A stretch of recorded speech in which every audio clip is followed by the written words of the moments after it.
Basically, when you hear the term martial arts, everybody automatically thinks of the Orient and all the various type, karate, kung fu, all these different things. What people don't realize is that Western culture has just as rich and diverse a martial culture as anything that you see in the Orient.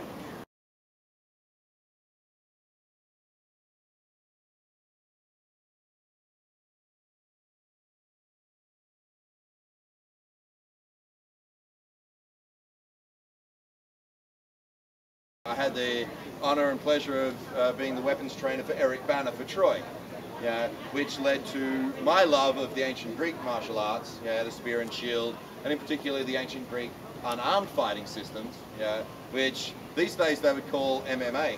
They think MMA is new. MMA is 4,500 years old, and there's pictures of every single move you'll see in the cage on a tomb in Egypt that are 4,500 years old. They've just given them some new funky names. The big misnomer about the longsword was that it was a big sharp club that was used to swing it, and it was too heavy. It wasn't that heavy. There was no point in having a weapon that I couldn't move at a great rate of knots and keep safe with. The biggest thing is I don't hold it like a baseball bat. I split my hands and I use leverage of pushing and pulling on the pommel. And you'll see some examples of this work, how I can do just as powerful a cut as this, but a whole lot quicker. So these are some of the misnomers that people think when they just pick this up and go, oh, it's not about that at all. There's a whole lot of speed and skill and grace involved with this weapon. Where we get a lot of this information is from some of these manuals that these weapons masters wrote at various periods. Now, one of the oldest manuals of its kind, it has no real name. Nobody knows who wrote it. It's just designated I-33, 133 in the Tower collection. And basically what's unique about it is they're showing fighting with sword and buckler, but they're all monks and a nun.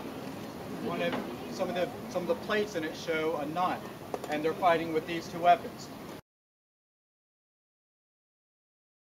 So what we're going to do is we're going to show you some basic moves with something that you might have seen in the medieval era or would definitely be at home in any film or production of during that time frame. Basically sword and buckler against longsword. And you're going to see that it's not just dealing with these. Just like with any good martial art, it's body positioning, footwork, and all of that. So we're just going to show a couple of techniques, and then we'll break some things down. Cool. So we get straight into this slowly, or you want to describe it as we go? Yeah, let's describe it as we go. Okay. If you notice, this sword has a really nice point to it. That's because I can stab with it as well. It's not just a big, brutal cutting weapon. I can run this straight through him, and it will do its damage just as well. So he's got two weapons, and that side's really well shielded. I want to try and draw his weapons out. Sword fighting is a big chess game. I want to make sure he puts his weapons where I want them. So I'm going to feint him to the open target, which is this shoulder. Now, I'm not going to let him hit me in that shoulder. So what I'm going to do is I'm going to bring you over, trying to prep for an attack.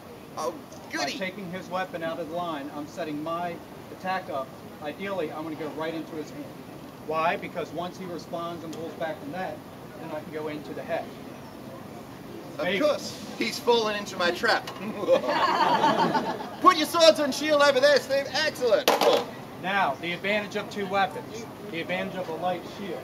Even though he's coming, if he were to come in with power, I'm still going to have enough to block. Okay, I'm basically punching his weapon. The hands are a good target, that's where I'm going to go. Now he's going to be able to pull down. You'll notice every time he pulls into a guard, he's ready for an attack. This is a sign of real swordsmanship. You'll notice I'm not doing this. Come in with that again.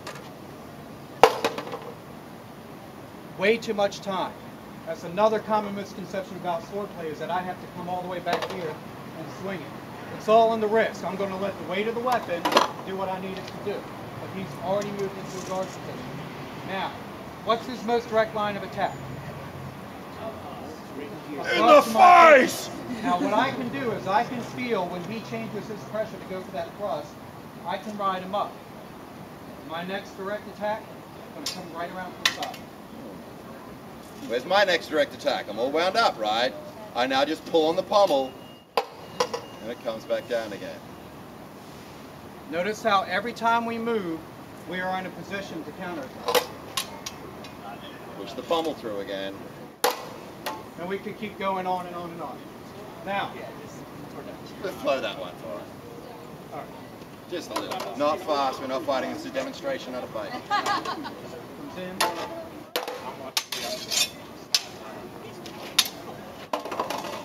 Okay. He's going to keep coming. Excellent. Now I have this nasty big ball of steel primed right at his temple. This part of the sword, for those that don't know, is called a pommel. A pommel, yeah. And it's where the term pummeling comes from.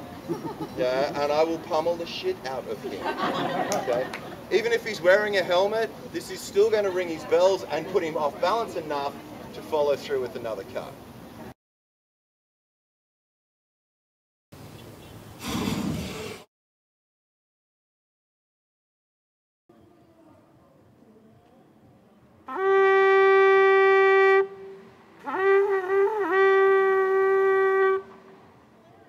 Get broken!